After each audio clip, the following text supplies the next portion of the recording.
ఒకసారి వెళ్లి విషయం ఏంటో కనుక్కొని వస్తాను. వెళ్ళడానికి ఫిక్స్ అయింది. ఇక మనం ఎంత చెప్పినా కూడా ఆగదు. సరే, నీ ఇష్టం.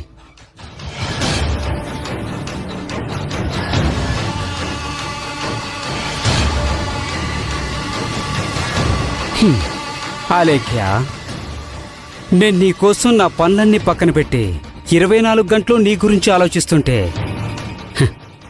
నువ్వు మాత్రం నన్ను ఇంకా బయట వాళ్ళలాగే చూస్తున్నావు. ఇంకెప్పుడు నా ప్రేమ నీకు అర్థమవుతుంది? ఖచ్చితంగా నా ప్రేమను నువ్వు అర్థం చేసుకునే రోజు వస్తుంది. నా ప్రేమను అర్థం చేసుకునే రోజు త్వరలోనే వస్తుందా లేఖ్య?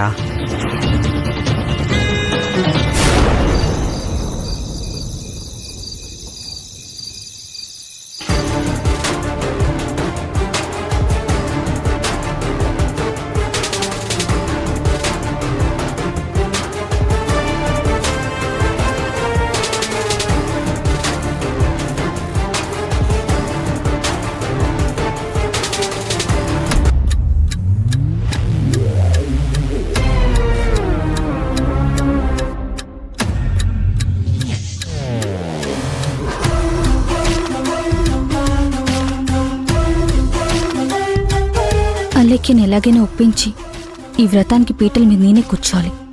అప్పుడే రాఘవ్కి సంతోషం. లేదంటే ఇంట్లో మళ్ళీ గొడవలు. అది నాకు ఏమాత్రం ఇష్టం లేదు.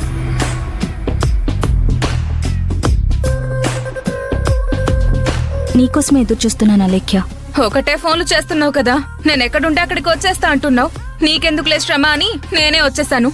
చెప్పు, ఏదో మాట్లాడాలి అన్నావు కదా, ఏం మాట్లాడాలి? అది ఈ వ్రతం గురించి మాట్లాడదామని. వ్రతం గురించా? వ్రతం గురించి ఇంకా మాట్లాడేదేముంది? ఇంట్లో నీ ముందు, అత్తయ్య గారి ముందు, భూమి ముందు, అందరి ముందు స్పష్టంగా చెప్పాను కదా, ఎట్టి పరిస్థితుల్లోనూ ఆ వ్రతాన్ని నేనే చేస్తాను అని. అది కాదలేఖ్య, నువ్వేదో నాకు రాఘవ్నిచ్చా అని, నేను నీకు డబ్బులిచ్చానని ఉద్దేశంతో నేను మాట్లాడటం లేదు. ఈ వ్రతం ఈ సంవత్సరం నేనే చేసుకుంటాను. నిజానికి ఏయ్, ఏంటి నిజానికి? నిజానికి ఏంటి? అసలేం చెప్పాలనుకుంటున్నావు? నిజానికి ఈ వ్రతం నాకంటే కూడా నేను చేయాలనేదే రాఘవ్ కోరిక.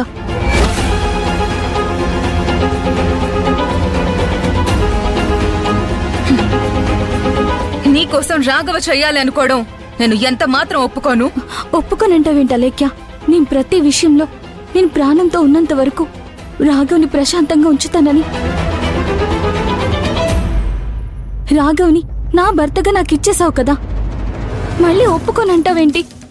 ఇది నీకు ధర్మమేనా? చూడు, నా విషయంలో ఇది ధర్మమే. నేను నా భర్తని నీకు పూర్తిగా ఇచ్చేశాను అని అంటే నీ భర్తగా నువ్వు చూసుకో.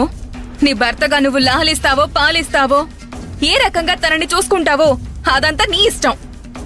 అంతవరకు నేను నీతో మాట్లాడను. కానీ సమాజం దృష్టిలో, కుటుంబం దృష్టిలో ఎప్పటికీ ఆయనకి భార్యగా నేనే ఉంటాను. ఆ స్థానం నేను నీకివ్వలేను. అత్తయ్య గారి ముందు, మామయ్య గారి ముందు పీటల మీద కూర్చుని వ్రతం చేసుకునే ఆ హక్కు, ఆ హోదా కోడలిగా నాకే ఉంటుంది. భార్యగా ఆ హక్కు నీకిచ్చాను. కానీ ఈ ఇంటి కోడలిగా ఆ బాధ్యత నెరవేర్చాల్సిన పని నాదే. కాబట్టి ఎట్టి పరిస్థితుల్లోనూ నువ్వు వ్రతం చేస్తాను అంటే ఒప్పుకోను. ఇక ఈ విషయం గురించి నువ్వు మాట్లాడకు సుహాసిని. అదేంట లెక్క అలా అంటావు? మనం అగ్రిమెంట్ రాసుకున్నాం, మన ఇద్దరి మధ్య డీల్ కుదిరింది. ప్రతి విషయంలోనూ నేను చచ్చేంత వరకు నువ్వు రాఘ విషయంలో తలదూర్చునని నాకు భర్తగా అప్పచెప్పావు. అలాంటప్పుడు ప్రతి హక్కు నాకే ఉంటుంది కదా. నోర్మోయ్,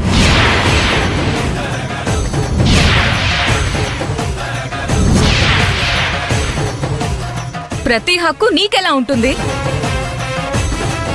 ఆయన పక్కన కూర్చుని వ్రతం చేయడం గాని, సమాజం దృష్టిలో బయటికి వెళ్లేటప్పుడు కానీ ప్రతి ఒక్క హక్కు నాకు మాత్రమే ఉంటుంది. అందుకే బావ పక్కన పీటల మీద నేనే కూర్చుని వ్రతం చేస్తాను అని అంత ధైర్యంగా చెప్తున్నాను. ప్లీజ్ అలేఖ్య, మళ్ళీ ఇంట్లో గొడవలు రావద్దనేది నా ఉద్దేశం. నిజానికి ఈ వ్రతం నాకంటే కూడా రాఘవే చెప్పి చేస్తున్నాడు కాబట్టి ఈ విషయం నీకింకా తెలియదు కాబట్టి నువ్వు ఒప్పుకుంటే అంత ప్రశాంతంగా జరుగుతుంది. నువ్వేది కావాలంటే అది చేస్తాను.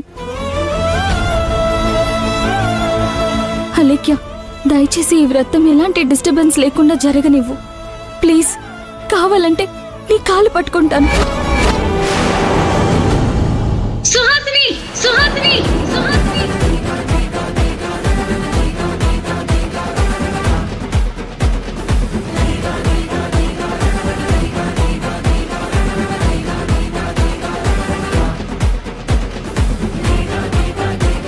ఏం చేస్తున్నావు సుహాసిని? ఏం చేస్తున్నావు? చెప్పు, ఏం చేయబోతున్నావు?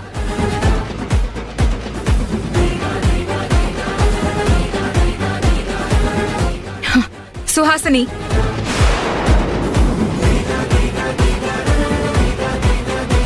నీతో నేను ఏదైనా మాట్లాడొచ్చు, కానీ ఇప్పుడు ఆ భూమి ఎంటర్ అయింది.